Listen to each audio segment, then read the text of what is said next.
नमस्कार, बुलेटिन में आपका स्वागत है और मैं हूं आपके साथ रितेश कुमार गौतम। देहरादून में Asian open short track speed skating trophy 2026 कार्यक्रम में मुख्यमंत्री पुष्कर सिंह धामी शामिल हुए।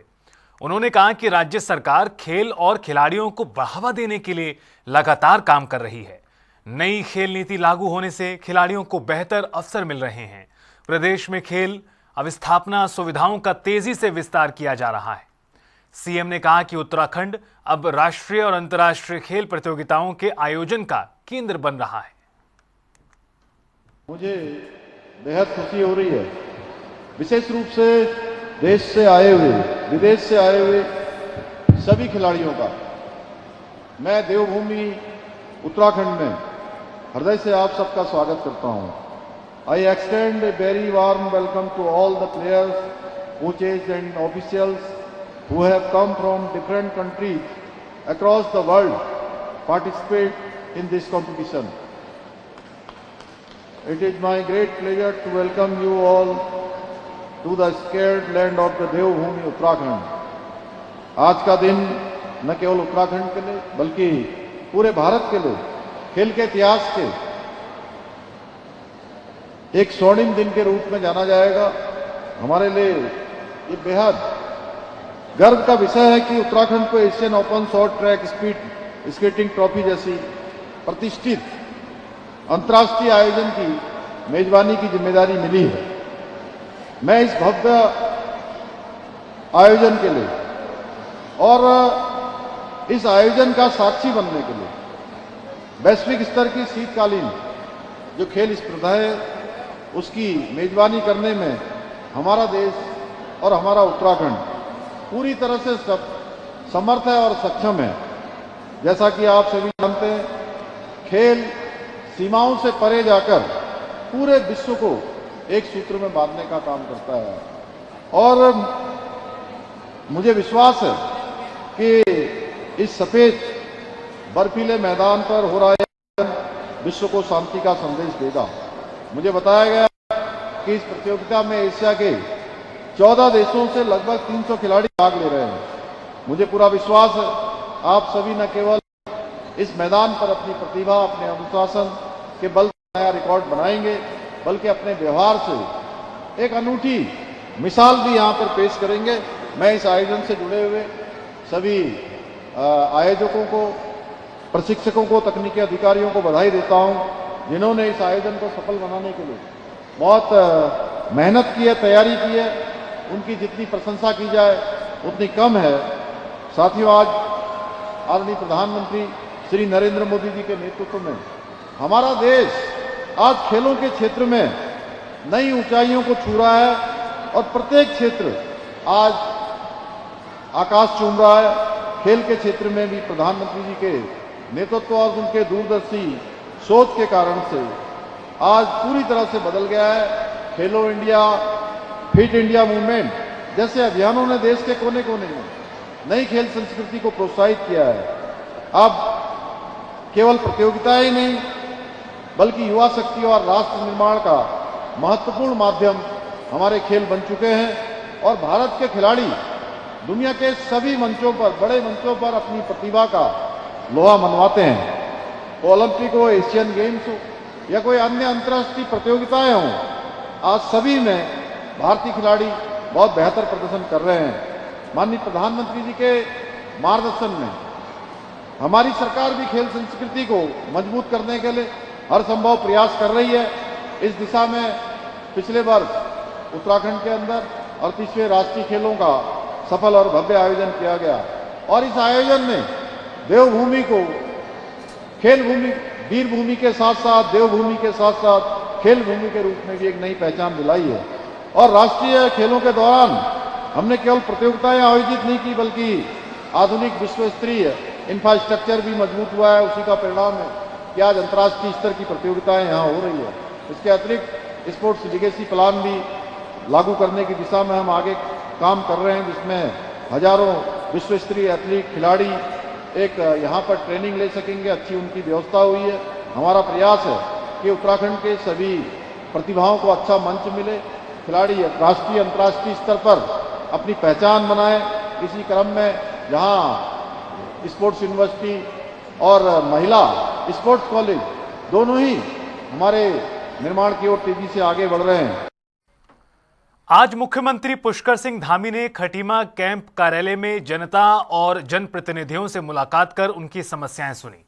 सीएम ने अधिकारियों को शिकायतों का प्राथमिकता के आधार पर त्वरित, पारदर्शी और गुणवत्तापूर्ण समाधान करने के निर्देश दिए। उन्होंने कहा कि जन सेवा सरकार का मूल उद्देश्य है और लोगों को अपनी समस्याओं के लिए कार्यालयों के चक्कर न लगाने पड़े।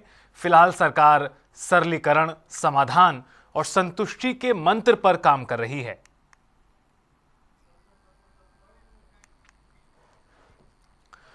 बीजेपी के राष्ट्रीय अध्यक्ष नितिन नवीन की अगुवाई में बीजेपी ने आज नई राष्ट्रीय टीम का ऐलान कर दिया है।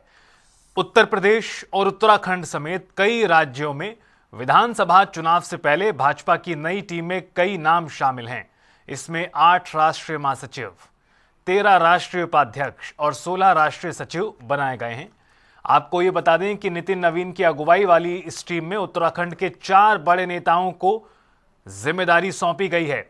इनमें पूर्व मुख्यमंत्री तीरथ सिंह रावत को राष्ट्रीय उपाध्यक्ष, महेंद्र पांडे को राष्ट्रीय कार्यालय मंत्री, अनिल बलूनी को मीडिया संयोजक, आलोक भट्ट को सोशल मीडिया सह संयोजक बनाया गया है।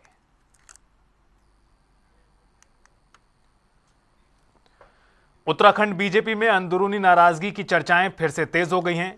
चौपटा खाल विधानसभा क्षेत्र के स्थानीय लोगों और कार्यकर्ताओं ने कैबिनेट मंत्री सतपाल महाराज के खिलाफ नाराजगी जताई। कुछ लोग अपनी शिकायत लेकर बीजेपी प्रदेश कार्यालय पहुंचे और प्रदेश नेतृत्व के सामने अपनी बात रखी। और इस मुद्दे को लेकर कांग्रेस प्रवक्ता गरिमा मेहरा दसौनी ने बीजेपी पर निशाना साधा। कहा कि नाराजगी सिर्फ सतपाल महाराज से नहीं बल्कि कई विधायक जनता के काम कराने में विफल रहे हैं। देखिए, भाजपा की हालत बहुत पतली है इस समय। 32 तो आपको दिखाने के लिए, विपक्ष को और मीडिया को दिखाने के लिए, जनता को दिखाने के लिए है।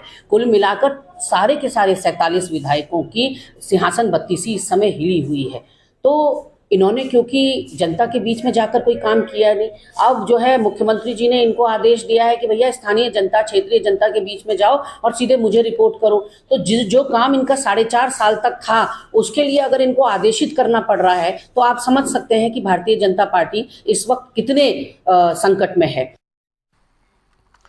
उत्तराखंड में 2027 विधानसभा चुनाव को लेकर बीजेपी ने तैयारियां तेज कर दी हैं।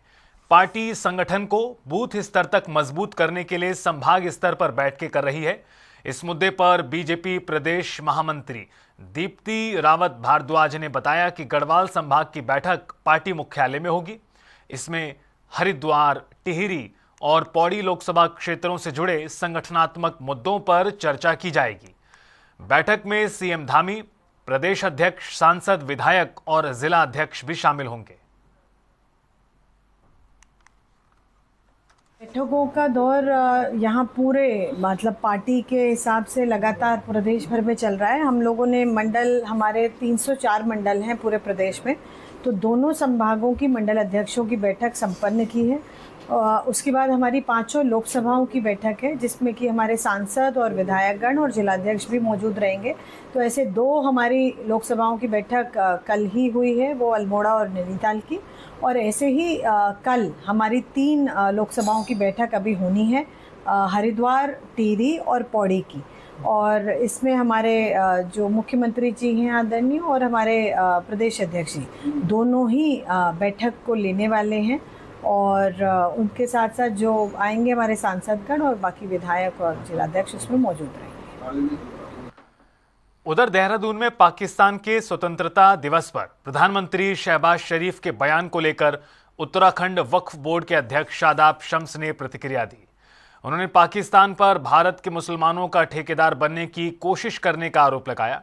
शम्स ने कहा कि भारतीय मुसलमान पहले भारतीय हैं और उसके बाद मुस्लिम। उन्होंने कहा कि देश के मुसलमान संविधान और सांस्कृतिक विरासत के प्रति समर्पित हैं। साथ ही पाकिस्तान को भारत के आंतरिक मामलों से दूर रहने की नसीहत दी। जिस तरह से पाकिस्तान के इंडिपेंडेंस डे पे वहां के प्रधानमंत्री और वहां के राष्ट्रपति के बयान आए, वो बहुत शर्मसार कर देने वाले हैं। हम उसकी घोर निंदा करते हैं। पाकिस्तान जिस तरह से सऊदी अरेबिया के साथ अपने आप को संबंध करके और देश के भारत के मुसलमानों का ठेकेदार बन रहा है, उसे ये समझ लेना चाहिए भारत के मुसलमान ने कभी भी पाकिस्तान को सीरियसली नहीं लिया। और वो जिसकी कोई आइडेंटिटी ना हो, वो देश जिसकी अपनी कोई पहचान ना हो, वो कम से कम भारत को और भारत के मुसलमानों को शिक्षा देने की बात न करे। तो वहीं देहरादून में दलित समाज के अपमान के आरोपों को लेकर उत्तराखंड कांग्रेस ने विरोध प्रदर्शन किया। कांग्रेस कार्यकर्ताओं ने कांग्रेस भवन से पुलिस मुख्यालय की ओर कूच किया। कांग्रेस नेता सूर्यकांत धस्माना ने कहा कि अनुसूचित जाति के अपमान को बर्दाश्त नहीं किया जाएगा। उन्होंने हल्द्वानी के रामलीला मैदान की घटना का जिक्र करते हुए कहा कि किसी भी पार्टी के राष्ट्रीय अध्यक्ष का सम्मान होना चाहिए। वहीं अनुसूचित कांग्रेस प्रदेश अध्यक्ष मदन लाल बोले कि दलित समाज के अपमान के मामले में कांग्रेस चुप नहीं होगी। उन्होंने भारतीय जनता पार्टी से पूरे देशवासियों से माफी की मांग की। ये हमने अपनी मांग करने के लिए डीजीपी साहब से कहा था कि भाई इसके खिलाफ कानूनी कार्रवाई कर, मुकदमा दर्ज कर, लेकिन उन्होंने कोई कार्रवाई नहीं की। उसके खिलाफ हमने आज डीजीपी घेराव करने की वो किया है, घेराव करके उन्हें संदेश दिया है कि दलितों के अपमान नहीं होगा और अगर आप कानूनी कार्रवाई नहीं करते, मुकदमा नहीं दर्ज करते, तो हम देश भर में फिर आंदोलन चलाने का काम करेंगे। देखिए, हल्द्वानी में जिस तरीके से हमारे जो राष्ट्रीय अध्यक्ष हैं मल्लिकार्जुन खड़गे जी का मंच पे आने के बाद और जिस तरीके से शुद्धिकरण कराने का काम भाजपा के लोगों ने करा, उससे कहीं ना कहीं उनकी दलित विरोधी जो मानसिकता है उसको दर्शाता है। हमारे जो एससी सेल के अध्यक्ष मदन जी, उन्होंने डीजीपी साहब से मुलाकात करी थी और उनको बोला था कि 2 दिन के अंदर इस पर कोई कार्रवाई होनी चाहिए, लेकिन अभी तक कोई कार्रवाई नहीं हुई। सरकार पूरी तरह से निरंकुश से पुलिस प्रशासन पूरी तरीके से सरकार के हिसाब से काम कर रहा है कि देश के सारे अनुसूचित जाति समाज का, गरीबों का, दलित समाज का, पिछड़े हुए लोगों का अपमान करने का काम भाजपा लगातार कर रही है। हल्द्वानी में जिस प्रकार से रामलीला मैदान के उस मंच का शुद्धिकरण किया गया, वहां गंगा जल छिड़का गया, वहां पर यज्ञ किया गया और ये कहा गया कि इसको अपवित्र कर दिया। अब देश की सबसे पुरानी पार्टी भारतीय राष्ट्रीय कांग्रेस, उसके राष्ट्रीय अध्यक्ष अगर कहीं आ रहे हैं और उनकी जाति को लेकर के अगर इस प्रकार का अपमानजनक काम किया जाएगा तो उसका विरोध पूरे देश में होगा।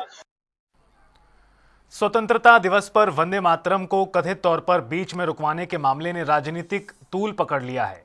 उत्तराखंड के दर्जा प्राप्त राज्य मंत्री देशराज कर्णवाल अपने समर्थकों के साथ झबरेड़ा कोतवाली पहुंचे और सोनिया गांधी के खिलाफ पुलिस को तहरीर दी। समर्थकों ने कांग्रेस और सोनिया गांधी के खिलाफ नारेबाजी भी की। कर्णवाल ने कहा कि वंदे मातरम देश की पहचान और स्वतंत्रता संग्राम का प्रतीक है। उन्होंने सोनिया गांधी से सार्वजनिक रूप से माफी की मांग की है। देश के यशस्वी माननीय प्रधानमंत्री और देश का सर्वोच्च सदन लोकसभा में अगर कोई कानून पारित होता है, जहां जिस प्रकार पहले राष्ट्रगान हमारे लिए अनिवार्य था, उसी प्रकार अब लोकसभा ने जो देश की संसद है, उन्होंने एक कानून पारित किया कि राष्ट्रगीत को भी इसी प्रकार का उच्चारण किया जाएगा और अनिवार्य होगा। तो हमें सम्मान करना चाहिए। और ये राष्ट्रगीत जब देश की आज़ादी, देश के महान पुरुष वीर योद्धा जिन्होंने अपने प्राणों की आहुति दी, उन्होंने हंसते हंसते इस गीत को गाते हुए अपने प्राणों की को न्यौछावर इस देश पर कर दिया। तो ये आज इस राष्ट्रगीत का अपमान नहीं बल्कि पूरे राष्ट्र का अपमान है। गिज बुला सकते नहीं, सर कटा सकते हैं लेकिन सर झुका सकते नहीं।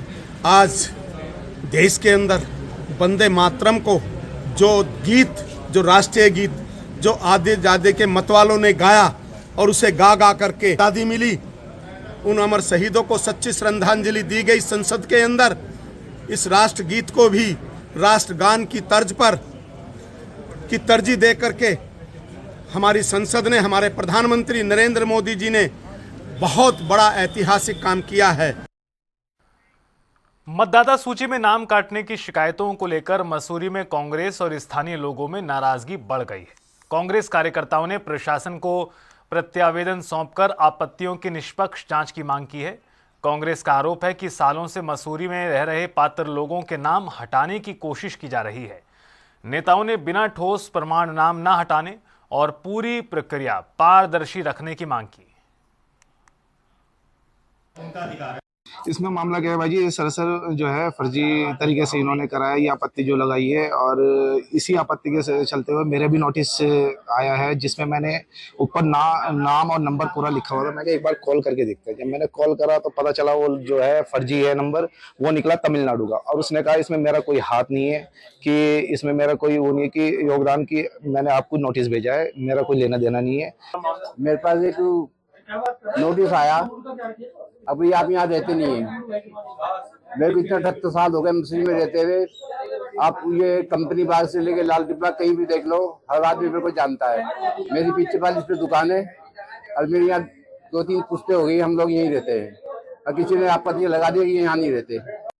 कई समय से SIR की प्रक्रिया चलाई जा रही थी, परंतु जब हम उस ऑफिस में बैठे थे परसों फॉर्म भर रहे थे, क्योंकि उस दिन 6 नंबर फॉर्म भरे जा रहे थे और नए बच्चे हैं इनके फॉर्म भरे जा रहे थे, तो अचानक SDM साहब के ने कुछ फॉर्म भेजे EO साहब को कि ये नाम जो है ये 7 नंबर फॉर्म आए हुए हैं, ये कम से कम 50-60 फॉर्म थे, और इन फॉर्म को जो है आप 7 नंबर ऐप में भरिए। BLO को वहां से हटा दिया गया। देखिए, गंभीर समस्या है। एकाएक बहुत सारे मसूरी निवासियों को नोटिस आए, ठीक है ना, नोटिस तब आए, नोटिस नहीं आए, बिल्कुल आपत्ति एक फॉर्म 7 भर दिया गया, किसी का ऑनलाइन फॉर्म 7 भर दिया गया, और उसके बाद लोगों को ये पता चला कि इनका नाम यहाँ से कटने वाला है, ठीक है ना। अभी SIR की प्रक्रिया चल रही है, जैसे इन्होंने अमित भाई ने बताया।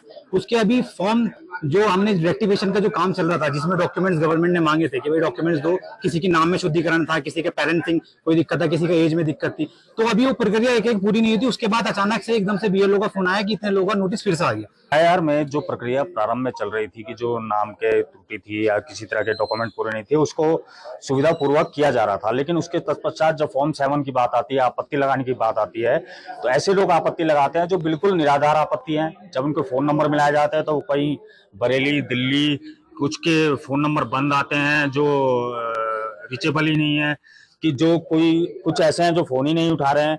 तो एक निराधार आपत्तियों के आधार पर फॉर्म 7 को ऑनलाइन भरा जाना एक तरह से संदेह पैदा करता है कि आने वाले समय में क्या पता उन लोगों के वोटों पर किसी तरह का प्रहार किया जाए और ऐसे लोगों को मताधिकार से वंचित किया जाए।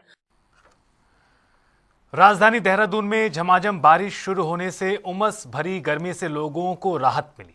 मौसम विभाग ने देहरादून, टिहरी और पौड़ी में भारी से बहुत भारी बारिश का ऑरेंज अलर्ट जारी किया हुआ है। फिलहाल उत्तराखंड के अन्य जिलों में भी भारी बारिश का येलो अलर्ट है। प्रशासन ने यात्रियों से पहाड़ी इलाकों में सावधानी बरतने, नदी नालों से दूर रहने की अपील की है। हरिद्वार में GRP पुलिस लाइन में हरियाली तीज का पर्व उत्साह और उमंग के साथ मनाया गया। कार्यक्रम में SP रेलवे अरुणा भारती समेत महिला पुलिस कर्मियों और पुलिस परिवार की महिलाओं ने हिस्सा लिया। मेहंदी, ड्राइंग, मिस तीज और मिस ड्रेस प्रतियोगिताओं के साथ झूला, लोकगीत, सांस्कृतिक कार्यक्रम भी हुए। बता दें कि प्रज्ञा दीक्षित ने महिलाओं से परिवार के साथ अपने स्वास्थ्य और व्यक्तित्व विकास पर भी ध्यान देने की अपील की। माता पार्वती और शिव जी का जो संगम हुआ था उनके लिए मनाया जाता है, जिससे हमें ये पता चलता है कि हमें परिवार में भी पूरा प्यार से रहना चाहिए, सब मिलजुल के रहें और साथ में अपने एनवायरनमेंट के लिए भी बहुत कुछ करें। नैनीताल में पिछले 2 दिनों से लगातार बारिश जारी है, जिससे ग्रामीण इलाकों में जनजीवन प्रभावित हो गया है। फिलहाल 5 ग्रामीण सड़कें बाधित हैं, जिन्हें खोलने के लिए विभागीय टीम मौके पर काम कर रही है। मौसम विभाग ने अगले 24 घंटे में भारी बारिश की संभावना जताई है। स्थिति को देखते हुए DM ने भी अधिकारियों को अलर्ट मोड पर रहने और सड़क बाधित होने पर तत्काल कार्रवाई के निर्देश दिए हैं।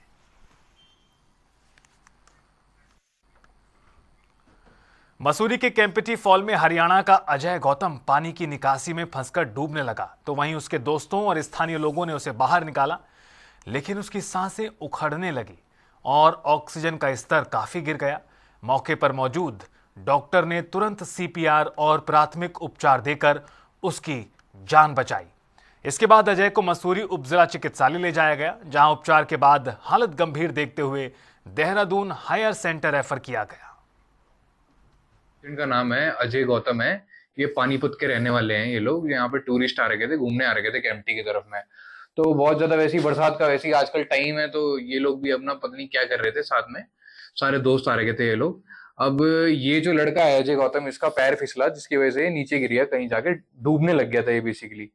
तो अभी जब इसको यहाँ पे हॉस्पिटल में लेके आए तो इसके वाइटल्स में ऑक्सीजन काफी इसका लो आ रहा था, 70 से भी नीचे आ रहा था बल्कि। तो हमने अभी इसको जो NRBM मास्क लगाया है, तो हाई फ्लो ऑक्सीजन भी लगवाया है इसको, और साथ में एच कॉर्ड इंजेक्शन वगैरह हमने ट्रीटमेंट दे दिया उसको।